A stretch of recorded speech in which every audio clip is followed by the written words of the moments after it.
Buntag sa'yo sila Mayor Coro, JR, ang ilang team musakay gikan sa Del Carmen unya moadto sila sa amo sa Siargao. Ingon ang nakakuha man ta og permit, special permit gikan sa Marina. So ang iyang biyahe Monday, Wednesday, Friday ug Sunday. No? Ang iyang pamiliti 350. Unya ang iyang dagan sa oras o oras 15 minutos kung mayong panahon o mapaspasan walay oras. Kaya that is more or less around 18 nautical miles. Coordinate na ta. So ang ilang dadon, ang ilang turista gikan dito sa Siargao ug ang umuang turista pod gikan sa Dinagat, Baylo, unya ug ang amo ang agri products kay dagan mig surplus karon among gitan-aw. For example, ang ilang watermelon tag 40, 50 ang kilo. Ang among watermelon sa Dinagat 15, 20 rang kilo. Ang among ube daghan ming surplus kay sa isa ka tuig nagpatanom nami. So mao nang advantage pod namo nga matabang sa Siargao para mubarato ang uban nilang mga agri products.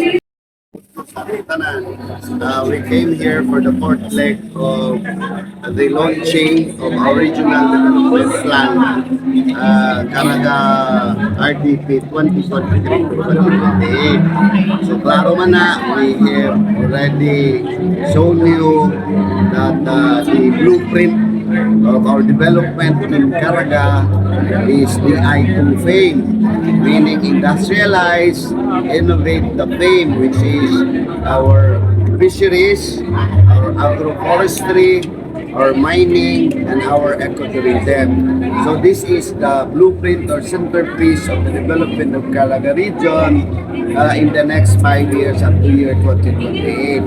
So we have been given the data kung unsa ang kapublihon nga ato ang overcome. Here in Surigao del Norte, Surigao City and Dinagat, we have shown a while ago that Surigao del Norte performed very well in cutting poverty incidence in the province by more than 10%. And we have explained the industries that has helped this development in Surigao del Norte, being the top performer province in all the 5 provinces of Caraga region. And we are announcing that from rank number 17 region, we have jumped to number 8 thanks to Surigao del Norte and other provinces. And I have explained also a while ago that relative to the development of Dinagat Islands, the survey relative to the data was conducted up to the first semester of 2023 only, and it started including 2021. So all the data is more or less related to the local chief executive of the previous administration. So maraming siya while we are trying to align all the efforts. That's why we are communicating to all the residents, apil ng public o private, ato ang mga non-government organizations, ang atong national line agencies, kamo nga naa sa media, that we have to communicate this plan to all the Caraganon so that we'll be able to have one direction to be able to achieve ambisyon natin 2040 na i-mention nato. We are going to cut poverty by 15 to 18%. Ang pinakadako na poverty nato nasa 37%. So karon ato nang hinahinaya ng cut. So that is the introduction why we are here in the fourth leg of the launching of the regional development. So kuha na siya, kanang 2023 first quarter atong i-quantify na, no?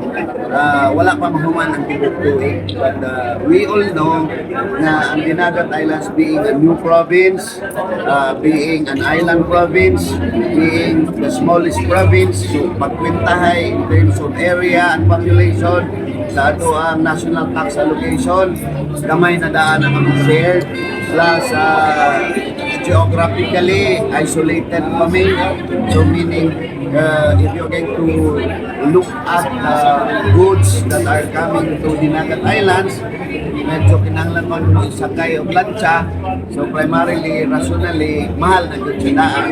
Plus, ang isa sa mga rason na ang tanaw with the data of the Philippine Statistics Authority is that ang Dinagat Islands walay public transport system.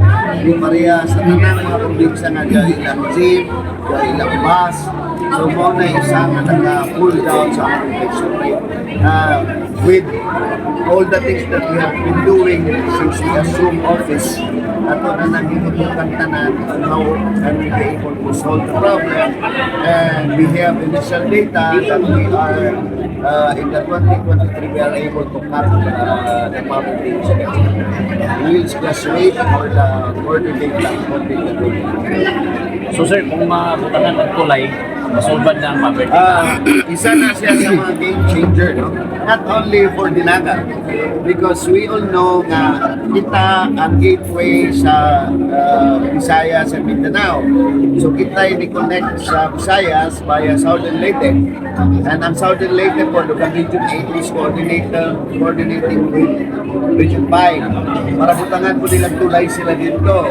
Bicol, ang Matnog, ang Allen, Sampayon, then pag-awaman, nabuhat na silang FS karon together with pagsumpay nila from Southern Leyte to Tubahon, Dinagat Islands.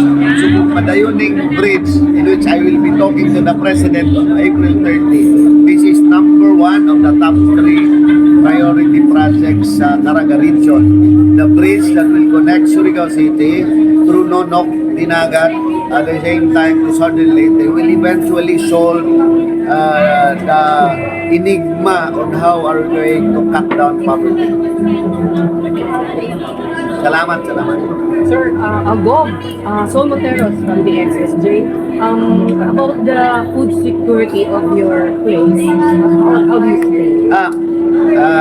As you can see, we are trying to innovate to have better food sufficiency kay Isla Manming. Mo nang wa kayo pa mi mo abri for the past 1 year and a half. When I assume governor, wala pa kayo ta nag-abri on tourism because ipakusgan na mo ang among fisheries of agriculture. That's why we innovated fisheries and agriculture, such as kato na itong ipakita ka ganina on the side of the fisheries, wala talang nagmakusog sa atong common fisheries as katong pangisda sa ato ang mga dagat nga kanang pinagmay atong i-innovate karon napakusgan nato atong mariculture. So magutang kita ang mga mariculture parks and agriculture center ay para dili na ang mga mangingisda magtakop ng isda sa laod, dili atong buhion ng isda sa gilid, kunya atong i-innovate siya so mga bagong technology with BFAR. Aside from that, we concentrated also on other species, no? Mga atong itingan na dili lang pagos, dili lang tilapia, pompano, and other species. Karon going po na nato ang pag-concentrate on deep sea fishing. Kaya ilang tanan ang mga Karaganon kaning na highway nagsugod sa Dinagat, niagi sa Siargao, niagi sa Surigao City, niadto sa Tandag, naabot sa Bislig, pero wala kitay tuna industry.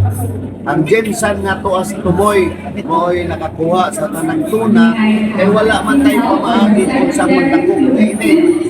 That's why ang BFAR with the Regional Development Council mo nang atong ipoposan karon. Isyo dili Karaganon. Pero di man po nato na malalis kay dili man na sala nila kay kanang dagat man na sa Pilipinas nga nasulod sa atong exclusive economic zone. RDC Chair mo nang ako ang paningkamutan with the Bureau of Fisheries and Aquatic Resources na mapakusgan ang atong deep sea fishing. Ang sunod nga pangutana unsaon man nato pagpagusog basig doon na tayo mga binabangikan sa BFAR dili kayo ta maka-process sa ato ang tuna o padayon kay mahal ang atong kuryente. So mao nang kung gusto nato mag-industrialize, makita tayo pamaagi kung unsaon nato paghimong barato sa atong kuryente para makatukos sa daghang processing plant. Mao nang atong problema. Sumubo ng atong patunan ng renewable energy. Sama sa solar, sama sa wind.